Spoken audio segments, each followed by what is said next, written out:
Hello दोस्तों, कैसे हैं आप सब। मैं जोनी सैनी आपका स्वागत करता हूं आपके अपने YouTube channel new thought coaching पर। आज हम देखने वाले हैं कक्षा 10 में आपकी त्रिकोणमिति समाप्त हो चुकी है। यदि आपने त्रिकोणमिति की वीडियो को मिस कर दिया है तो प्लेलिस्ट में जाकर आप देख सकते हो। आज हम स्टार्ट करेंगे, ये आपका चैप्टर चलेगा ऊंचाई दूरी, और ऊंचाई दूरी का मोस्ट इंपॉर्टेंट क्वेश्चन लेने वाले हैं। पहला ही क्वेश्चन होगा आपके वीडियो में, ये है क्वेश्चन। मैं क्वेश्चन को पढ़ रहा हूँ, देखेंगे एक बार। क्वेश्चन है आपका, क्वेश्चन नंबर 2 है, पेज नंबर आपका 225 पर। ये लिखा है कि आंधी आने से एक पेड़ टूट जाता है और टूटा हुआ भाग इस तरह मुड़ जाता है कि पेड़ का शिखर जमीन को छूने लगता है और उसके साथ 30 अंश का कोण बनाता है। पेड़ के पाद बिंदु की दूरी जहाँ से पेड़ का शिखर ज़मीन को छूता है कितने अंश की है भाई? 8 मीटर है। पेड़ की ऊंचाई ज्ञात करें। देखेंगे इसी क्वेश्चन को लैंग्वेज के आधार पर। देखो क्या कह रहा है आपसे। वो कह रहा है कि एक वृक्ष है और ये ज़मीन पर खड़ा हुआ है। सीधी बात है, वृक्ष ज़मीन पर ही खड़ा होगा। लेकिन इस वृक्ष को आंधी आने के कारण, अगर मैं पूछूं कि वृक्ष यहाँ से लेकर यहाँ तक है, आंधी आने के कारण टूट जाता है।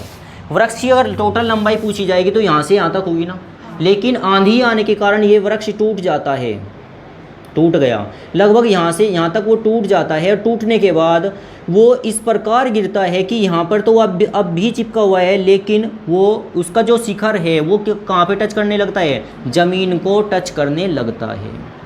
ये बात आपको कह रखी, ठीक है। ज़मीन को टच करने लगता है। और इसके पेड़ के पाद बिंदु से जो वहाँ तक की जो दूरी है ना, वो कितनी दूरी है भाई? 8 मीटर है। कितनी दूरी है भाई? 8 मीटर है फाइनल। और जो बनने वाला कोण है वो कितने अंश का है? 30 अंश का है। जो यहाँ से जो बनने वाला कोण है, एंगल जो कोण है वो कितने अंश का है? 30 अंश का है। आपसे क्वेश्चन किया गया कि पेड़ की लंबाई ज्ञात करें। अगर यहाँ पर आप ट्रायंगल बनाते हो, नाम लिखते हो, तो ये होगा ए, ये क्या होगा बी, और ये क्या होगा आपका सी। अगर मैं आपसे पूछूं कि त्रिभुज में ये बताए पेड़ की लंबाई कितनी है, बी सी या ए सी? दोनों होगी। बिल्कुल सही बात। क्यों होगी? क्योंकि जो पेड़ था वो पेड़ तो वृक्ष तो पूरा ही था ना। वृक्ष टूट कर नीचे गिर गया, लेकिन ये वृक्ष का ही तो भाग है, ये टूटा हुआ भाग है। इसका मतलब ये भी तो लंबाई पेड़ की है और ये भी लंबाई पेड़ की है। तो जब हमारे से पूछा गया कि वृक्ष की लंबाई ज्ञात करें, अर्थात हमें क्या मान निकालना है? हमें लंब भी ज्ञात करना है और उसका कर्ण भी ज्ञात करना है। जो कर्ण आएगा और जो लंब आएगा, इन दोनों को जोड़ देंगे। जोड़ने के बाद जो आएगा आपका, वो पेड़ की एक्चुअली लंबाई आएगी। बात समझ में आई हुई? जो यहाँ पे आया, मान के चलो आपने लंब इसका निकाला, लंब निकल के आ गया 6 मीटर, और जो इसका कर्ण निकाला वो निकल के आ गया 10 मीटर। तो पेड़ की वृक्ष की लंबाई कितनी हो जाएगी भाई? 10 और 6 16। लास्ट में हम जोड़ के लिख देंगे। फाइनल बात समझ में आ गई। अब ये क्या होगा भाई आपका? मान लिया ये कितनी होगी? h। कितनी होगी? h। और ये कितनी मान लिया आपने? x। ठीक है। तो माना वृक्ष की कुल लंबाई कितनी होगी भाई? h प्लस x होगी, क्योंकि दोनों को जोड़ने पर जो लंबाई प्राप्त होगी वही पेड़ की क्या होगी? एक्चुअली लंबाई होगी। मैं आपको फिर से बता दूं, ये क्वेश्चन इतना इंपॉर्टेंट है कि हर बार ये क्वेश्चन में आता है, सॉरी एग्जाम में आता है। और यदि ये क्वेश्चन आया तो लॉन्ग क्वेश्चन में आएगा, 7 नंबर का आपको ये क्वेश्चन देखने को मिलेगा। तो थोड़ा ध्यान से देखेंगे। वृक्ष की लंबाई कितनी होगी? ये प्लस ये होगी, h प्लस कितनी होगी? x होगी। तो ये हमें निकालना है, ठीक है। होगी आगे हम लेंगे समकोण त्रिभुज। कौन सा त्रिभुज भाई? ए बी सी में आपको दे रखा है आधार, आपको निकालना है लंब। क्या निकालना है? लंब। दे क्या रखा है? आधार। लंब और आधार में क्या संबंध होता है? tan का। तो हम लिखने वाले हैं tan, त्रिभुज ए बी सी में क्या लिखने वाले हैं? tan थीटा बराबर क्या होता है? लंब बटे आधार। फाइनल है। tan जो का तो रहेगा, थीटा का मान कितना है भाई? कितना है? तो लिखा 30 आपने। लंब कितना है आपका? h। लंब कितना मान रखा है? h। तो ये रहा h। और आधार कितना है आपका? 8। फाइनल हो गया। आगे चलिए, tan 30 का मान कितना होता है? 1/√3 होता है बराबर h और बटे कितना रहेगा 8। ये भाग में है, यहाँ पे गुना जाएगी, इसकी गुना कहाँ पे आएगी, यहाँ पे क्या आ जाएगा h गुना कितना आएगा √3 बराबर क्या होगा 1 गुना कितना होगा 8। ये गुना में है क्या में जाएगा भाग में, तो यहाँ पे जो निकलने वाला है h बराबर क्या आएगा 8 और बटे कितना होगा √3। आपने जाना था √3 कभी अपोन में नहीं छोड़ते, क्या करोगे आप इसको √3 से ही नीचे गुना करोगे और √3 से ही ऊपर गुना करोगे। ठीक होगी बात। आगे चले, h बराबर क्या होगा 8√3 हो जाएगा, बटे में कितना रहेगा 3 रहेगा। 8 जो है 3 से नहीं कटता, तो आप इतना ही आंसर छोड़ दीजिए। ये किसका मान आ चुका है h का, क्या का मान आ गया ये h का। ठीक है, आगे चलेंगे। अभी हमें किसका मान ज्ञात करना है x का।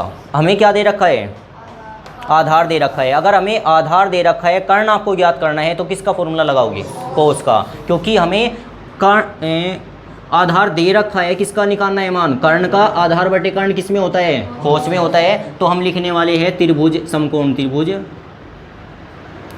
समकोण त्रिभुज कौन सा भाई ABC में क्या आएगा कोस थीटा बराबर क्या होगा भाई आपका आधार बटे कर्ण, क्योंकि कोस थीटा किसके बराबर होता है आधार बटे कर्ण के।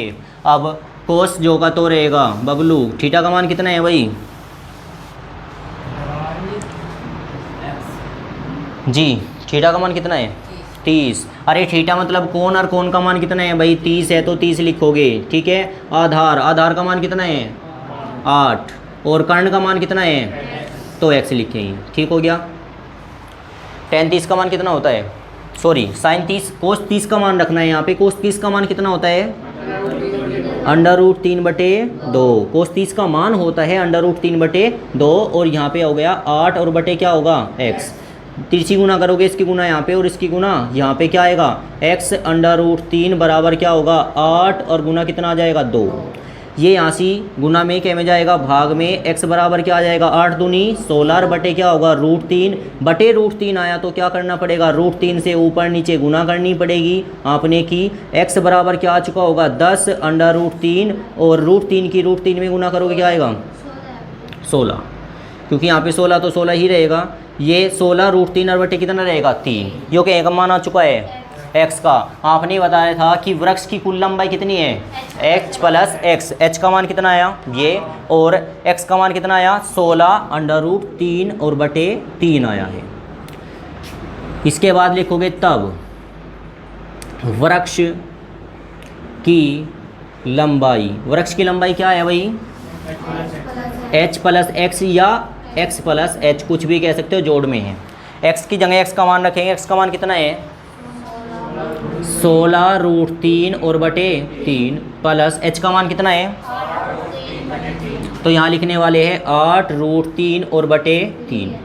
अब इसका लोगे यहाँ पे एलसीएम, एलसीएम कितना आ चुका 3 ही आएगा। क्लियर। 16 √3 ये रहा और प्लस में कितना रहेगा 8 √3। ये बताइए 16 और 8 कितने हो जाएंगे 16 √3 8 √3 हो जाएगा 24 √3 हो जाएगा, बटे में कितना रहेगा 3 ही रहेगा। 3 से भाग करोगे 3 अठे कितनी बार कटेगा 8 बार कटेगा, तो क्या आएगा 8 √3। तो वृक्ष की लंबाई कितनी आ गई 8 √3 आ गई। ठीक है, क्वेश्चन को वापस रिकॉल कर लेंगे एक बार।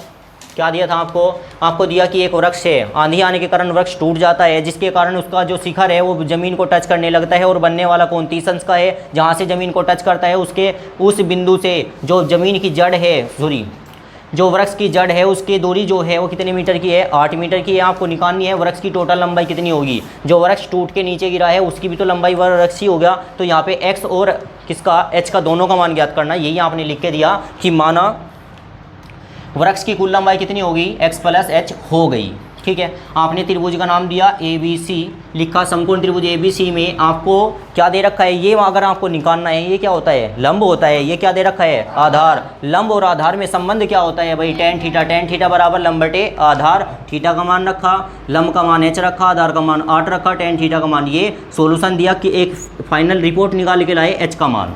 ठीक है, ऐसे ही दोबारा फिर चलना पड़ेगा, क्योंकि अब की बार क्वेश्चन में हमें किसका मान भी निकालना है x का मान भी निकालना है। ठीक है, दोबारा लेंगे पुनः समकोण त्रिभुज ABC में वापिस, क्योंकि x का मान निकालना है। दे क्या रखा है आपको, आधार दे रखा है, तो आप क्या लगाओगे, कोस थीटा बराबर आधार बटे कर्ण, क्योंकि कर्ण आपको निकालना है। ठीक है, अब कोस थीटा, थीटा के स्थान पे 30 ही रहेगा, आधार आपको फिर वापस 8 ही रहेगा, लेकिन कर्ण के स्थान पे कितना आ जाएगा, x। आपने कैलकुलेशन की लास्ट में, फिर फाइनल रिपोर्ट क्या निकाल लिया, x का मान। आपने पहले ही लिख रखा था कि वृक्ष की कुल लंबाई कितनी है, h प्लस x है। आपने लिखा वृक्ष की लंबाई x प्लस h, x के स्थान पर x का मान और h के स्थान पर h का मान।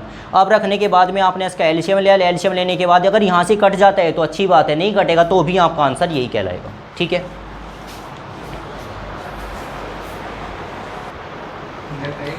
तो देखेंगे नेक्स्ट क्वेश्चन। क्वेश्चन नंबर 3 है आपका बुक में, पेज नंबर 225 ही है।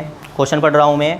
ये कह रहा है कि एक ठेकेदार बच्चों को खेलने के लिए एक पार्क में 2 फिसलन पट्टी लगाना चाहती है। मतलब कोई ठेकेदार जो है लेडीज़ है, 5 वर्ष के कम उम्र के बच्चों के लिए एक ऐसी फिसलन पट्टी लगाना चाहती है जिसका शिखर 1.5 सेंटीमीटर, मतलब 1.5 मीटर ऊंचाई पर हो, भूमि से बनने वाला कोण 30 अंश का हो, जबकि अधिक उम्र के बच्चों के लिए 3 मीटर की ऊंचाई की फिसलन पट्टी लगाना चाहती है जिससे बनने वाला कोण कितने अंश का हो, 60 अंश का हो। प्रत्येक फिसलन पट्टी की लंबाई क्या होगी, ये आपका क्वेश्चन है। ठीक है, देखेंगे क्वेश्चन को।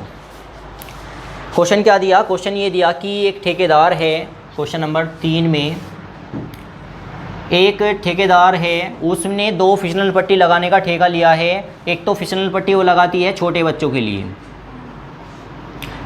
एक फिसलन पट्टी लगाती है वो बड़े बच्चों के लिए। फिसलन पट्टी का मतलब ये होता है कि यहाँ पर कोई वो होता है, स्तंभ होता है, लोहे का खंभा होता है, और यहाँ से एक इस टाइप से बना दी जाती है, बच्चे यहाँ से चढ़ करके ऐसे फिसल जाते हैं। ठीक है, तो जो फिसलन पट्टी है, क्या दिया आपको, फिसलन पट्टी लगाना चाहती है, जो छोटे वाली फिसलन पट्टी है उसकी जो ऊंचाई है वो कितनी है भाई, 1.5 मीटर है, और जो बड़े वाली फिसलन पट्टी लगेगी उसकी जो ऊंचाई है वो कितनी है, 3 मीटर है। ठीक है, दूसरी बात, जो छोटे वाली फिसलन पट्टी है उससे बनने वाला कोण भी कम है, 30 अंश का है, और जो बड़े वाली फिसलन पट्टी है उससे बनने वाला कोण भी अधिक है, 60 अंश का है। ठीक है, आपसे क्वेश्चन ये किया गया कि जो ये फिसलन पट्टी की लंबाइयाँ है, अलग अलग लंबाई आएगी, इनका मान कितना होगा, ये आपका क्वेश्चन है। ठीक है, हम क्या करेंगे, माना फिसलन पट्टी की लंबाई कितनी होगी, x, उसकी क्या मान लो, उसकी अदर मान लेंगे कुछ। माना बड़े वाली फिसलन पट्टी की लंबाई कितनी होगी, y। ठीक है, एक क्वेश्चन मैं कर लूँगा, एक आप कर लोगे। इसका नाम दे दोगे त्रिभुज ABC, उसका कुछ अदर नाम ले लो, PQR। ठीक है, तो माना छोटी फिसलन पट्टी की लंबाई कितनी मान ली भाई, x मीटर, वे बड़ी फिसलन पट्टी की लंबाई कितनी मान ली, y मीटर। ठीक है, तो देखेंगे यहाँ पे कौन सा त्रिभुज लोगे आप, छोटे वाला क्या लेंगे, समकोण त्रिभुज, कौन सा, ABC में आपको दे क्या रखा है, लंब दे रखा है, निकालना क्या है, कर्ण निकालना है। लंब और कर्ण में किसका संबंध होता है, साइन का होता है। ठीक है, तो यहाँ पे हम लगाने वाले हैं समकोण त्रिभुज ABC में क्या लगाने वाले हैं, साइन थीटा बराबर क्या होता है भाई, लंब बटे कर्ण होता है। फाइनल, थीटा का मान मतलब कोण का मान, साइन जो का, तो थीटा का मान कितना है भाई, 30, बराबर लंब कितना है आपका, 1.5, और कर्ण कितना है, x। ठीक हो गया यहाँ तक, आगे चलिए। साइन 30 का मान कितना होता है, 1/2, बराबर 1.5 ही रहेगा, बटे में रहेगा x, इसकी गुना यहाँ पे, इसकी गुना यहाँ पे, तो 1 गुना कितना करोगे, x करोगे, बराबर 1.5 गुना कितना करोगे, 2 करोगे, x ही कम x हो जाएगा, 15 दूनी कितना हो जाएगा, 30 हो जाएगा, लेकिन दशमलव कितने अंक बाद आएगा, 1 अंक बाद आएगा। ठीक है, जब दशमलव वाली अंकों की गुना की जाती है, ध्यान रखें गुना तो सेम होती है। जैसे आपको रियल नंबर कैसे दिया, कोई एक नंबर से ले लिया, आपको 56 की गुना 2 में दिखानी है, लेकिन अब यह लिखा क्या गया है 5.6 की गुना किस में करनी है, 2 में करनी है। आप क्या करोगे, पहले आप गुना सिंपल करें जैसे होती है, पॉइंट भूल जाइए, भूल गए। यहाँ 6 दूनी कितना होगा 12, 12 का 2 का 80 लग गया 1, 5 दूनी 10 और 1 कितना हो जाएगा 11। जो गुना करके आया है उसमें दशमलव लगाएंगे, कितने अंक में है यहाँ पे दशमलव, 1 अंक बाद, तो आप भी 1 अंक बाद ही दशमलव लगाओगे। ठीक है, ऐसे ही यहाँ पे गुना किया। देखोगे यहाँ पे आपने किया 15 दूनी 30, 1 अंक बाद दशमलव, तो x का मान कितना आ चुका भाई 3 मीटर आ चुका है। अतः छोटी फिसलन पट्टी की लंबाई कितनी हो गई 30 मीटर हो गई, सॉरी 3 मीटर हो गई। क्लियर। ऐसे ही ये आपका होमवर्क हो जाएगा, ये क्वेश्चन आपको खुद करना है। इसमें आप लोगे समकोण त्रिभुज, कौन सा लोगे भाई PQR, क्योंकि हमने इसके नाम बदल रखे हैं। ठीक है, इसमें भी आपको लंब दे रखा है, कर्ण दे रखा है, तो यहाँ पे भी आप फॉर्मूला क्या लगाओगे sin थीटा बराबर लंब बटे कर्ण ही लगाओगे। ठीक है, तो ये क्वेश्चन आपका होमवर्क हो गया। यदि आपसे ये क्वेश्चन नहीं हो रहा है तो मुझे कमेंट करके बता दोगे। ये वीडियो आपको कैसी लगी मुझे कमेंट करके अवश्य बताएं। वीडियो देखने के लिए आपका धन्यवाद।